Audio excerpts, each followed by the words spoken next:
This is Chattanooga Civics. I'm Nathan Bird. The city of Chattanooga is getting ready to vote for a new mayor and city council.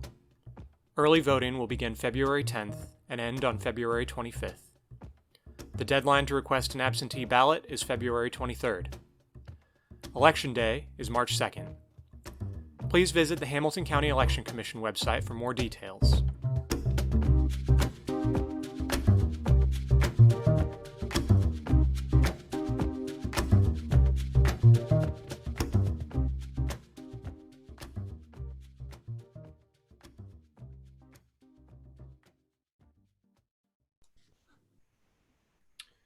I'm here with Dennis Clark. He is running for City Council in District 5. And Dennis, if you could just tell the listeners a little bit more about yourself and about the district that you're running in. Sure. So thank you for having me and for giving me the opportunity to talk to your audience. I am Dennis Clark, a City Council candidate for District 5. Born and raised in a community that includes communities like Washington Hills, Lake Hills, Bonnie Oaks, in the Woodmore communities. And those are pretty much areas like Highway 58 and Northmore Road and Tally Road, or just to name a few of our boundaries. We're majority a predominantly African-American community, moderate income. Most of our challenges include small business development along some of our busiest commercial corridors, which include Brainerd Road, Highway 58. Affordable housing is becoming an issue in our community. And just, of course, just public safety. We have a lot of property theft in our communities. So basically, I'm going to use my experience. I'm a CEO. I own a transportation company. I also run a nonprofit called the Chattanooga Urban Policy Institute. I'm going to take those experiences and those relationships I've built over the years, working in the nonprofit community, and try to create more opportunities for people in my district. Great. And if I guess we'll just dive right into the more policy-oriented questions. So I want to start out by talking about the budget. And so right now, the way things work is that the mayor leads the budget writing process. He submits the budget to the city council, and then they approve it or amend it or reject it. They have that power to amend or reject the budget. Currently, the current administration has like a 6-month process for that budget writing, for community input meetings and all these grant writing processes. And so my question is that in the past, it seems like the city council has kind of deferred to that process, that public input process, and usually hasn't given too much feedback into the budget. They usually either pass it or they don't. And it's almost a rubber stamp. So my first question for you is, do you think the city council should exercise more of that authority to amend or reject the budget? And, do you think the process is good for the city, and how do you think the city council can change that? Yeah, so I do believe we have to change our budgeting process. Right now it's called budgeting for outcomes. And I believe that it's not garnering the type of outcomes we need for some of our most vulnerable communities, especially our communities of color. I think we get left out of those conversations. And when we get left out of those conversations, we get left out of the budget. You know what I mean? Right. So I hope I will support the mayor in getting rid of that budgeting for outcomes process. I don't think it's very inclusive, and I don't think it has worked. We also have this notion that we're supposed to have a strong mayor and weak council. I have no clue where that is written, but people say it a lot, like it's like in Rosetta Stone somewhere. I don't know, but I think it should be the complete opposite. We have to remember that the mayor's purpose of being elected is just as he's an administrator, he's a CEO, and he's to make sure that all of the auxiliaries from the fire department to public works to the police department are operating properly. And when it comes to policy, I think a lot of that should come from council, meaning that we shouldn't be presented a budget.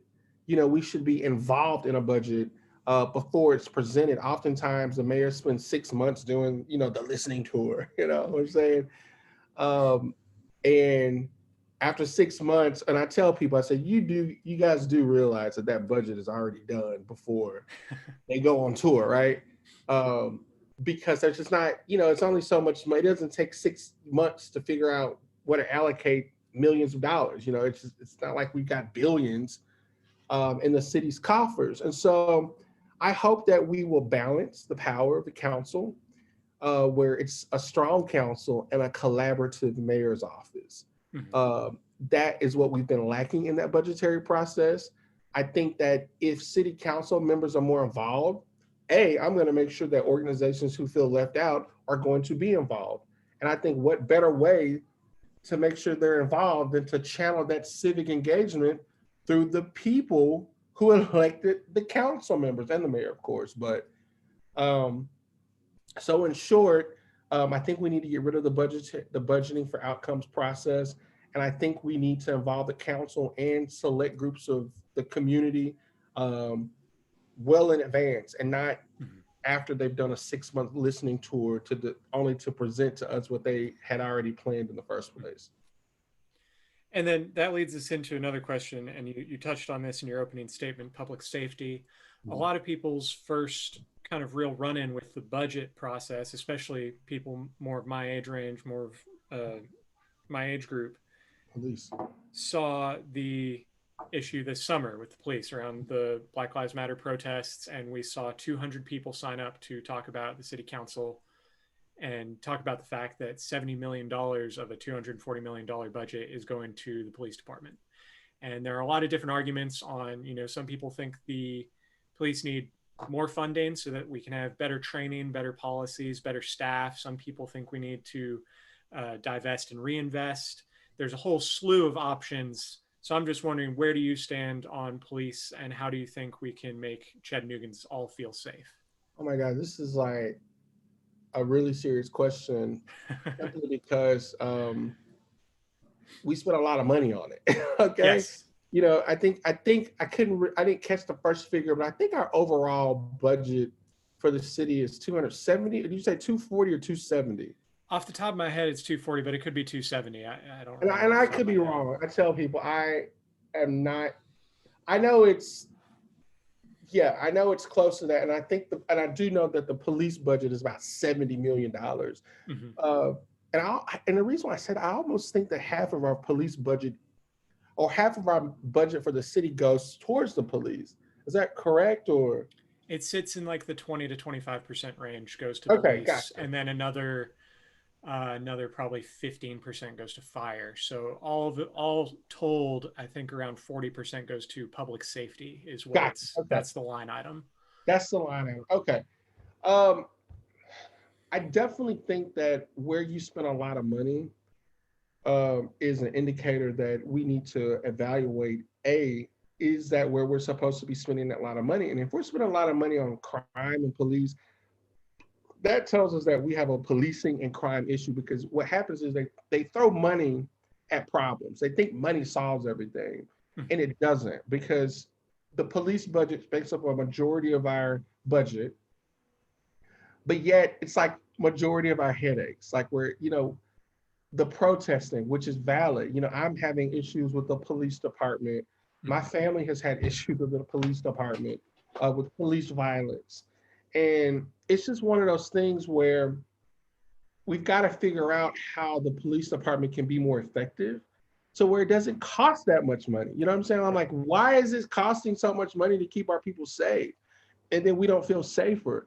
And because of that, I'm going to be honest with you. I think we I've learned, once you take away money, people start being better stewards of the money. And Mm-hmm. sure enough, you start taking away that money, I think they'll work harder, be a more effective and efficient department, um, and maybe do less crime towards the community. And I think we need to put it in that framework where police officers commit crimes. Isn't that crazy to say that? Mm-hmm. Police officers commit crimes all the time, and the taxpayers pay for it. We have to defund that. And I want to be very clear in that, what I just said, because I don't believe in defunding the police department. I'm like, listen, I believe we need an enforcement body. You have to have an enforcement body.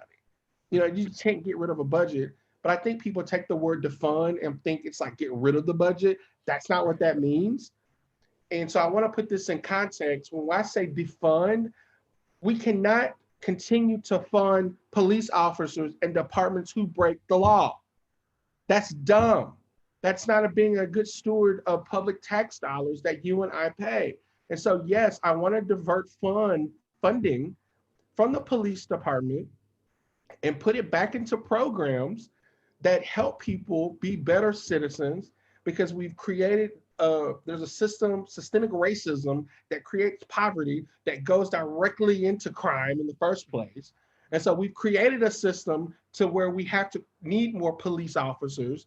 And so it becomes this ecosystem of, we created a system that we're going to pay for a system, and no one's helping the people in the system stay out of the system. And so that's why we have to divert funding from the police department and put it into more social programs, because I think once we invest in people, we are essentially investing into the police department, because people will be committing less crimes. Invest in people. You invest in people, you save money. And I don't understand why people don't understand that. And so, in short, and to bring it back full circle, I do believe, and I'm kind of iffy about the word defunding because I know there's some emotional Yeah, connotation there's a lot around of it. language It's a issues lot around of this language. topic that Yeah, gets confused. Yeah. it gets used. And so we just have to be strategic in downsizing a budget that honestly might be too big, and not giving us the outcomes we need. And that's for any department. Hell, that's for Department of Economic Development. They get a lot of money. That's for public works. We need to be doing this in every department where they have big budgets, and we're like, okay, what are y'all doing with this money? And if we're not getting any outcomes. And so I do believe we need to put more money in investing into communities, into more people. And that's, when I'm a city councilman, that's the budget that I will support. Mhm.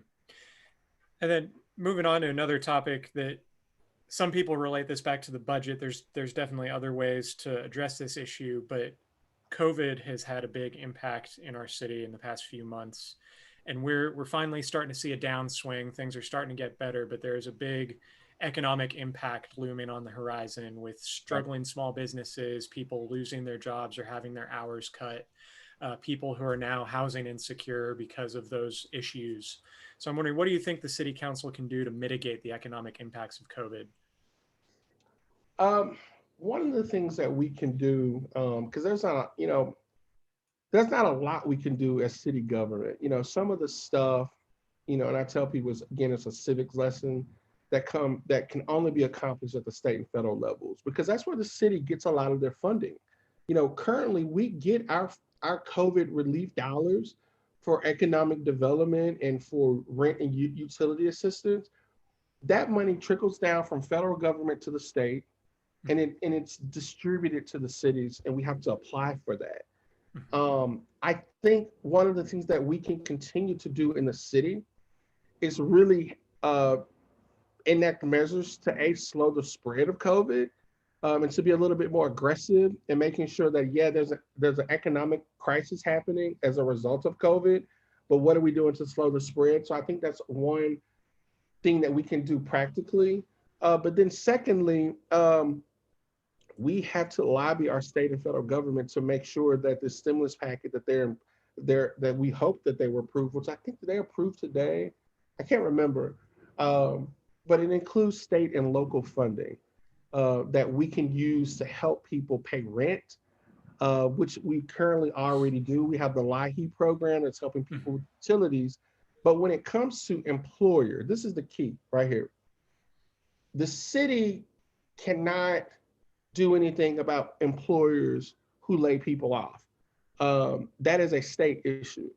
And so if that happens where your employer, which is located inside the city, let's say if you worked at Volkswagen or the chicken plant, they lay you off, you need to file for unemployment because that is a state issue. But then if you become economically impacted and cannot pay your rent and you cannot pay your electricity bill and you need food, then the city can come in with social programs. And that's what we can do within our purview. And that's what I'll continue to support. And those dollars are current. We do have funding from state and federal government that help us do that in the city currently. Mhm. And then moving on, you did talk a little bit about affordable housing in your opening statement, and I want to kind of talk about development more broadly, and affordable housing will kind of tie into this.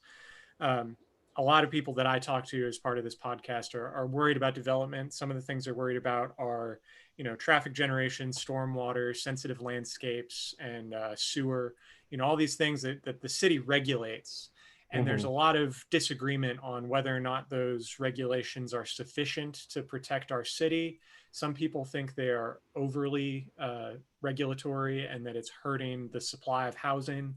So I'm wondering, where do you stand on development, kind of broadly speaking? And this is something, the city council has a particularly influential role to play here because they're the ones writing these regulations and especially the zoning code. Yeah. So just broadly speaking, what's your take on development in the city? So, I tell people development in any capacity is good. Who doesn't like development? Okay. The problem with development is people who do it carelessly or recklessly. And it's not equitable, meaning that people of color, people of low income, we get left out of development. And then that's when it becomes, to me, an equality issue. I love building stuff. I want people to come in and pave streets and build buildings and, jobs come here so people of color can get jobs. What happens with development is that you have greed. And that greed gets into city council, and we don't hold them accountable when they come in and say, hey, we're going to build a building downtown, and then they say, well, okay, we're going to give you a tax break. We're like, wait a minute, we use that tax money to help people survive in our city. A lot of that tax money goes into social programs. And so if you've got these big companies not paying, they want to develop Chattanooga, but they suck the resources dry, right? Because we are the tax. I tell people, people need to understand people are the tax base, not the money, it's the people. And people fail to realize that. And so companies have to be more corporately responsible. And when they come in here, they have to understand that you have a council who says, listen, you're going to come in here where we welcome you, but we're not going to give you any breaks. Come here, do what you want to do with your own money. But if you're going to ask us for a break, we need you to support the people that are giving up, that's affording you that break. That's the problem. That's the equity issue. We also have an environmental justice issue because you got some companies who come in and they don't do what they are supposed to do to support our infrastructure when it comes to sewer, when it comes to water quality, when it comes to land use. It's just so much stuff in development, and I think we've got to have really good community agreements. If you move into a zone that's low to moderate income or that's been deemed a development area by the census tract, you got to contribute something or don't build here. But at the same time, we need people to build here to develop, so that will create jobs, because it's all about jobs, it's all about the money. And I think it's a fine line. And I think what you just have to do, you just have to have the conversation and make sure we're recruiting the right companies, because there are some companies who do it right, but then there are some companies who don't. And we just have to make sure that when it comes before city council, we have to take those cases by cases and really weigh um, if this is going to be beneficial for people, vulnerable people, because Right. rich people are going to be okay regardless. You know what I'm saying?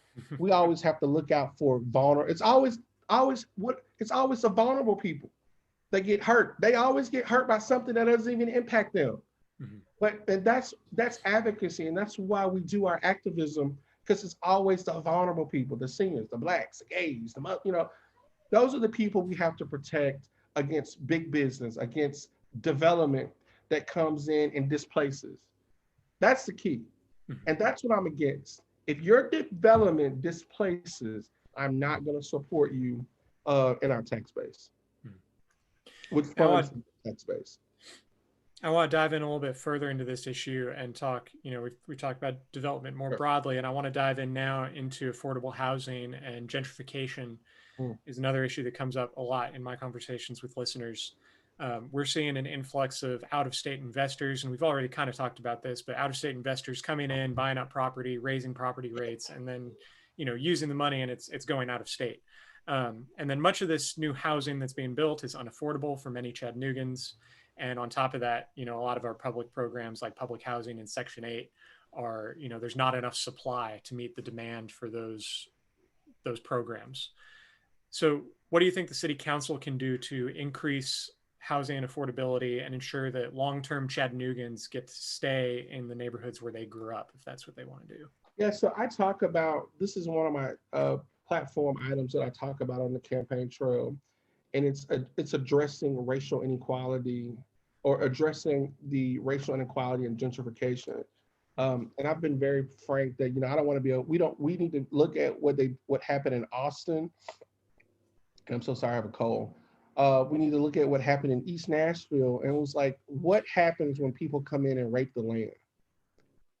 And in other cities like New York and Atlanta have protected zones, and they have laws that says, hey, you got to have mixed use, you got to have affordable income here. You can't charge this much rent in this area. And that sounds radical to us, to where we would have a resolution that says you can't charge this amount. There's a rent cap, and people are like, what? You're telling private business how much? I was like, yes, it's called regulation. And it's the good kind of regulation. You know what I mean? And so I am for those things that may seem radical and that may scare development. But what happens is that when you have these land use agreements, when you have these rent caps, you also have to pair it with, listen, this is a developing area, and I'm not only am I gonna make sure you don't take advantage of that, but what are we doing simultaneously to build that area up? If the people are there, they'll be able to afford to live where they want to live without having them displaced. Mm-hmm. And that's why we need affordable housing. And it's not because people are they just want to live in subpar communities. It's that because we're not doing our job in protecting them and then helping them at the same time, to where we don't even have an affordable housing issue, because we will be a community where everybody has access to opportunity. Because I tell people, you have a good paying job, you can live wherever the hell you want to live. You can live in East Brandon, you can live wherever you want to live. You can live in East Chat, and you can compete with people who you think are coming into your community to gentrify. But until we create those opportunities for those people and raise them up to a competitive level, we got to protect them, meaning protect them against people and national investors. You can't come in here and apply for this, zone, or buy up all the property for Airbnb, and you come in here, buy this property for $15,000, put a little paint, put a little sod on the grass, and then boom, it's gentrified. And then you want to charge $2,500 worth of rent in a house sitting in the middle of Orchard Knob, and the house next door is only worth $12,000. That's how gentrification starts. And we have to regulate that. And I hate that word sometimes, because I believe in private property rights. I do. I got endorsed by the Chattanooga Realtors Association. And I believe in private property rights, but I also believe in equity. And I also believe in creating opportunities for all. So I hope that we can use development as an opportunity to create more affordable housing options. But we also have to figure out, how do we raise people incomes level? I mean, we have firefighters who only make $10.47 an hour. Our own city workers can't afford to live in the areas they work in. You know what I mean? And so to me, you have to address these systemic issues. And a lot of it has to do with wage equity that's not happening in Chattanooga. Mm-hmm. I want to move on. There's a kind of tangential issue to development and affordable housing and all that, and that's transportation. Mm-hmm. It's not a lot of good to have an affordable house if you can't get to where you need to go to work your job. And so there's a lot of different competing issues on this, as it relates to different forms of transportation, sidewalks, bike lanes, roads. What do we prioritize? What do we deprioritize? And so I'm just wondering, how do you think the city council can handle our transportation regulations and make sure that all Chattanoogans have equitable access to good transportation, so that they can get from their hopefully affordable house to their hopefully good job? Yeah, and I'll be very short in brief with this because I know my answers can get a little long-winded because I get so passionate about it. But I think public transportation should be free. It's just like a public park. Do you get charged to go to a public park? No. And so, Carter and other organizations, they already benefit from taxpayer dollars. So now, why not continue to let the taxpayers benefit from their own money and ride the bus for free? I think we need to expand the hours, and I think and this is another concept people don't understand with public transportation. Sometimes I just want to get around in my neighborhood.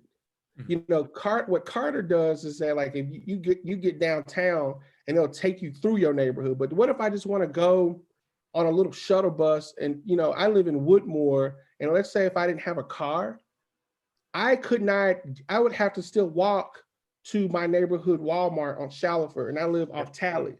Yeah. If there were more I don't even know what the terminology is, but their system is broad. It's not interlocked inside communities. And Mhm. so I like to make those transit systems more community based, like neighborhood based, like more Right. routes inside your neighborhood, instead of just going from like downtown and it only goes down Moore Road, not taking into account that off of Brainerd Road, there's several communities we don't have access to. And I think Carter does have a few programs, but I think we need to expand it. I think we need to make it free. And this is going to be another radical idea. I think it needs to be 24 hours. Hmm. Yeah, Like, and I mean, that's something, that inner community transportation is something, I struggle with. I'm actually pretty much down the street from you, off Tally oh, Road, going to the same Shallowford Walmart, and I have that same issue. Like if I don't have a car, which thank God I do, but if I didn't, I couldn't get to the grocery store. you could get to the grocery So store easily. so I get what you're saying there. Um, I want to move on a little bit and tackle kind of a new issue. Chattanooga is making a name for itself as an outdoor destination. Mhm. And we've been named #1 city in the country by Outdoor Magazine twice now.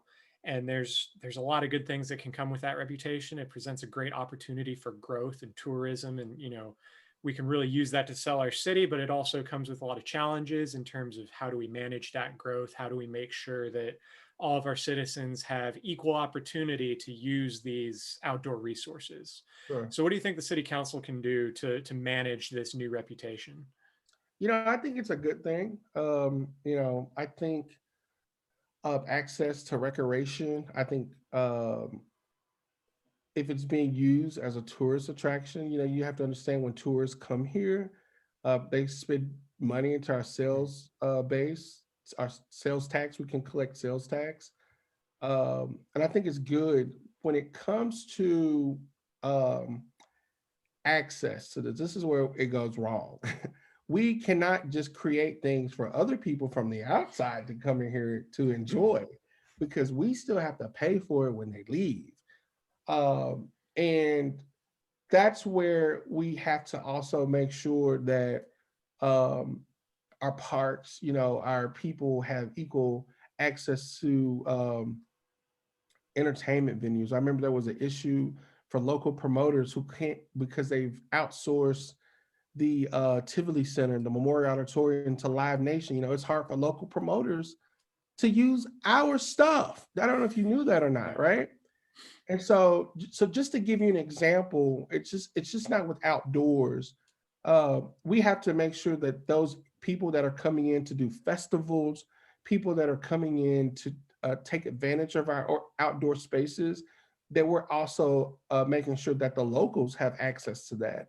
And like I said, to give you an example, I'm just really concerned with contracts that the city gives the Tivoli that stifles access to local people to that. And so I'm going to support resolutions that says, listen, if they can enjoy it, we better damn make sure that we're enjoying it just as much as they are, and we're benefiting from it.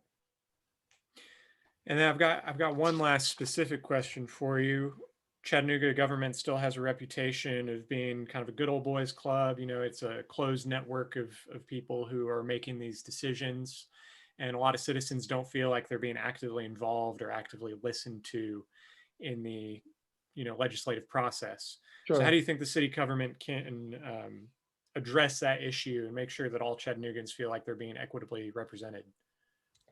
So I love how people use the good old boys as a, which I'm not saying you are, and so your listeners. I really don't even know what your audience base is, but we basically have a problem of you know where it's just not the good old boy system. It's white males, white male privilege, who have are so used to being in positions of power, that when other people are being included or invited to the table, it intimidates them because and it could be the vice versa. If it were black people and white people started coming to the table, you know, people become intimidated, and then that's when people start creating barriers, because they don't want you to come in and disrupt or to stop what they've been able to enjoy for centuries, right?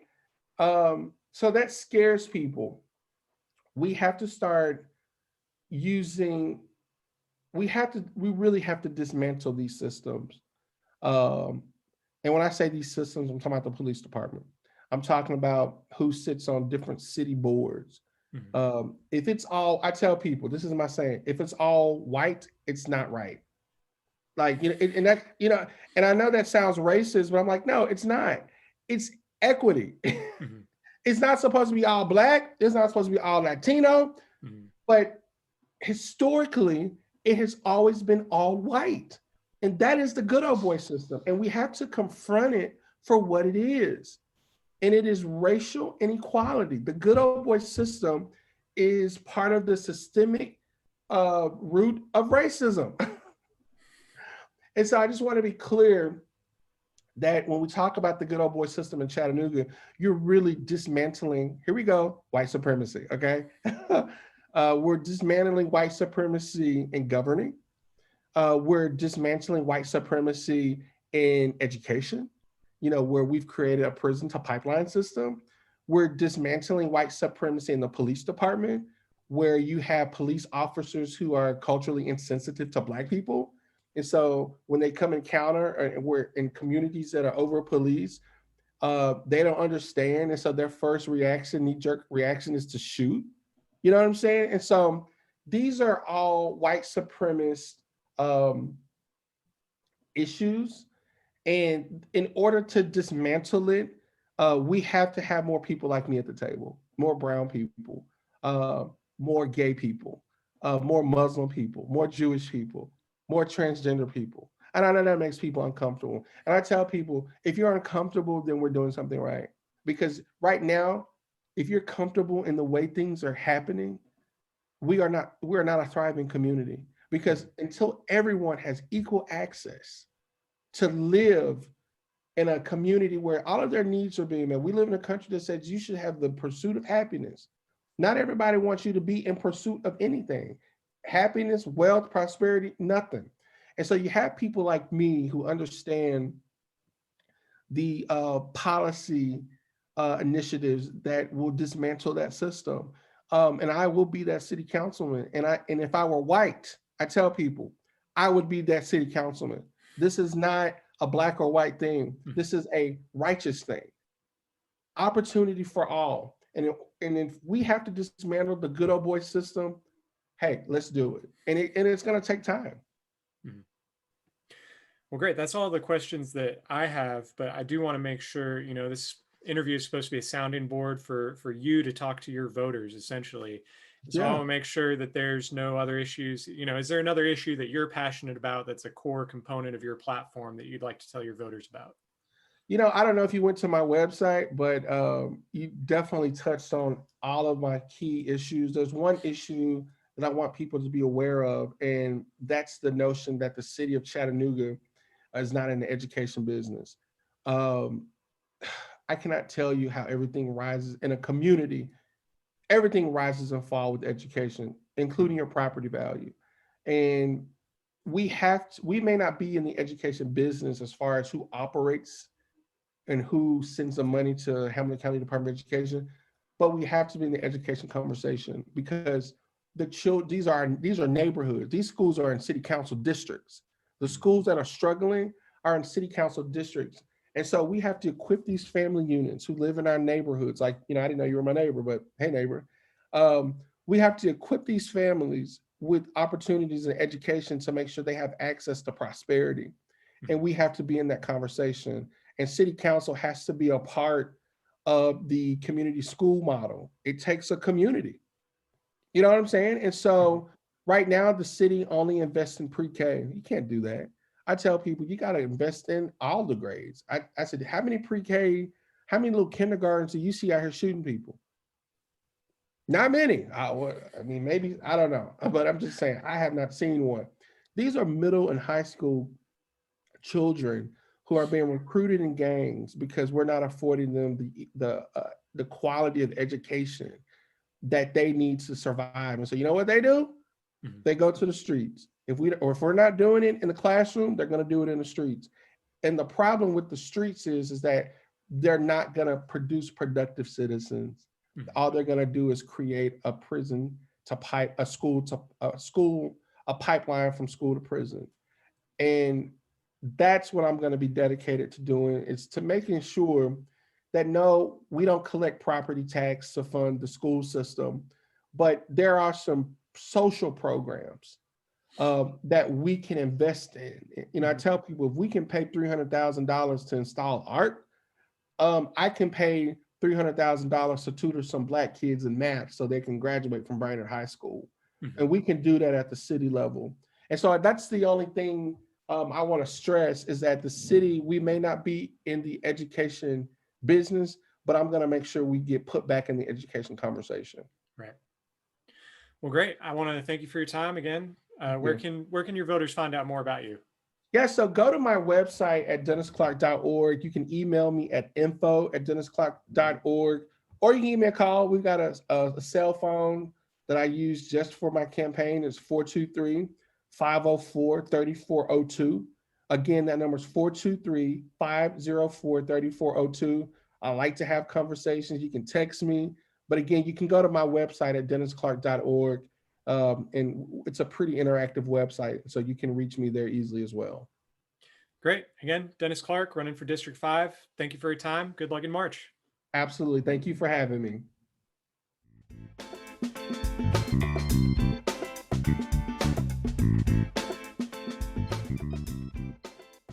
I hope you've enjoyed this episode of Chattanooga Civics.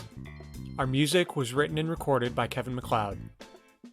If you have any questions or feedback, please send me an email at chattanoogacivics@gmail.com.